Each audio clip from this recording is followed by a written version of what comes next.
Hi friends, ನಾನು ನಿಮ್ಗೆ ಇವತ್ತು ಹಲಸಿನ ಸೋಳೆ ಮತ್ತು ಸೂಜಿಯಿಂದ ಗಾರಿಗೆ ಯಾವ ರೀತಿ ಕಟ್ಕೊಳ್ಳೋದು ಅಂತೇಳಿ ತೋರಿಸಿಕೊಡ್ತಾ ಇದ್ದೀನಿ. ಬನ್ನಿ ತಯಾರು ಮಾಡೋಣ. ಸ್ವಲ್ಪ ಹಲಸಿನ ಸೋಳೆ ತೊಗೊಂಡಿದ್ದೇನೆ ನೋಡಿ. ಇದನ್ನು ಮಿಕ್ಸಿಯಲ್ಲಿ ಹಾಕ್ಕೊಂಡು ರುಬ್ಬುವ. ಅದರೊಟ್ಟಿಗೆ ಒಂದು ನೋಡಿ ಏಲಕ್ಕಿ ಬೀಜ ತೊಗೊಂಡಿದ್ದೇನೆ, ಏಳಿದೆ. ಇದನ್ನು ಕೂಡ ಒಟ್ಟಿಗೆ ಹಾಕ್ಕೊಂಡು ರುಬ್ಕೊ. ಮ್ಯಾಶ್ ಆಯಿತು ನೋಡಿ, ಚೆನ್ನಾಗಿ ಗ್ರೈಂಡ್ ಆಯಿತು. ಇದನ್ನು ಬೌಲಿಗೆ ಹಾಕೋದು. ಪೂರ್ತಿಯಾಗಿ ಹಾಕ್ಕೊಳ್ಳೋಣ. ಉಪ್ಪು ಹಾಕ್ತಾ ಇದ್ದಾನೆ, ಟೇಬಲ್ ಸಾಲ್ಟ್ ಹಾಕ್ತಾ ಇದ್ದಾನೆ, ಸ್ವಲ್ಪ ಸಾಕು ರುಚಿಗೆ.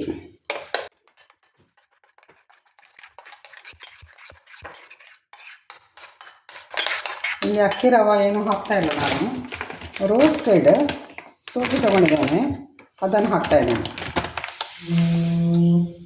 ಒಂದು 1/4 ಕಪ್ನಷ್ಟು ಹಾಕ್ಕೊಂಡಿದ್ದೇನೆ. ಮಿಕ್ಸ್ ಮಾಡ್ಕೊಳ್ಳೋ ಮೊದಲಿಗೆ. ನೋಡಿ ರೋಸ್ಟೆಡ್ ಸೂಜಿ ಇನ್ನು ಸ್ವಲ್ಪ ಹಾಕೋಣ. 1/4 ಕಪ್ನಷ್ಟು ಹಾಕಿದೆಲ್ಲ, 1-2 ಸ್ಪೂನ್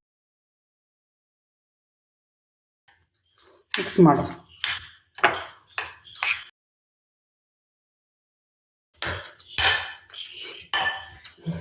ಎರಡು ನಿಮಿಷ ಇಟ್ಟು ಬಿಡುವ. 2 ಮಿನಿಟ್ಸ್ ಆಯಿತು ನೋಡಿ. ಸೂಜಿ ಸೋಕಾಗಿ ಸ್ವಲ್ಪ ದಪ್ಪ ಆಯಿತು ನೋಡಿ, ಇನ್ನು ಗಟ್ಟಿ ಆಯಿತು. ಇನ್ನಿದಕ್ಕೆ ಕೋಕೋನಟ್ಟನ್ನು ಸಣ್ಣದಾಗಿ ಫೈನಾಗಿ ಚಾಪ್ ಮಾಡಿದ್ದೇನೆ, ಅದನ್ನು ಹಾಕ್ತಾ ಇದ್ದೇನೆ. ಇದನ್ನು ಮಿಕ್ಸ್ ಮಾಡಿಕೊಳ್ಳುವ. ಕಡಾಯಿಯಲ್ಲಿ ಎಣ್ಣೆ ಬಿಸಿಯಲ್ಲಿ ಇಟ್ಟಿದ್ದೇನೆ ನೋಡುವ.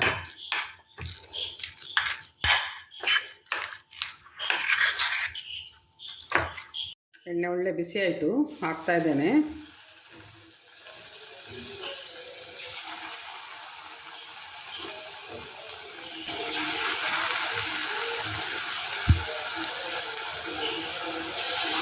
ಬಿಸಿ ಆದಮೇಲೆ ಹಾಕಿದರೆ, ಇದಕ್ಕೆ ನಾವು ನೀರು ಹಾಕಲಿಲ್ಲ, ಅದರಿಂದ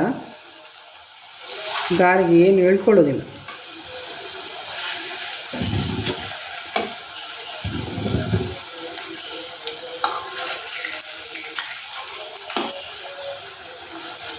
ಬಣ್ಣ ಬಂತು ನೋಡಿ, ಒಳ್ಳೆ ಕಲರ್ ಕಾಣಿಸ್ತಾ ಇದೆ.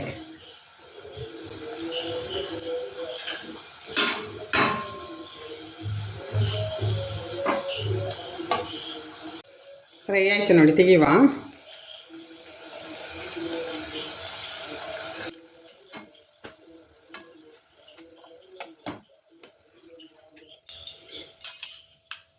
ಇನ್ನು ಉಳಿದದನ್ನು ಹಾಕ್ಕೊಳ್ಳುವ.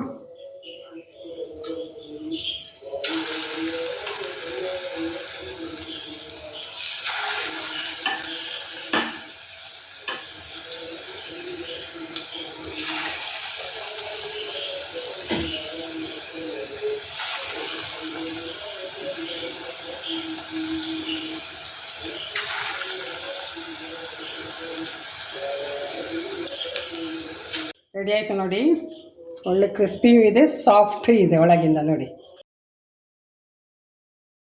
ತುಂಬ ಚೆನ್ನಾಗಿ ಬಂದಿದೆ, ಟೇಸ್ಟ್ ಕೂಡ ಚೆನ್ನಾಗಿದೆ. ರೋಸ್ಟೆಡ್ ಸೂಜಿಯಿಂದ ಮಾಡಿದ್ದೇನೆ, ಅಕ್ಕಿಯಿಂದ ಎಲ್ಲ ಮಾಡಿ ನಾನು ತೋರಿಸಿದೆ ನಮ್ಮೆ. ಇದು ರೋಸ್ಟೆಡ್ ಸೂಜಿಯಿಂದ ಮಾಡೋದು ಫಸ್ಟ್ ಟೈಮ್ ನಾನು. ತುಂಬ ಚೆನ್ನಾಗಿ ಬಂದಿದೆ, ನೀವು ಕೂಡ ಟ್ರೈ ಮಾಡಿ. ಅಲ್ಲದೆ ಯಾವ ರೀತಿ ಆಯಿತು ಅಂತೇಳಿ ನನಗೆ ಕಮೆಂಟ್ ಬಾಕ್ಸಲ್ಲಿ ಕಮೆಂಟ್ ಮಾಡಿ ಪ್ಲೀಸ್.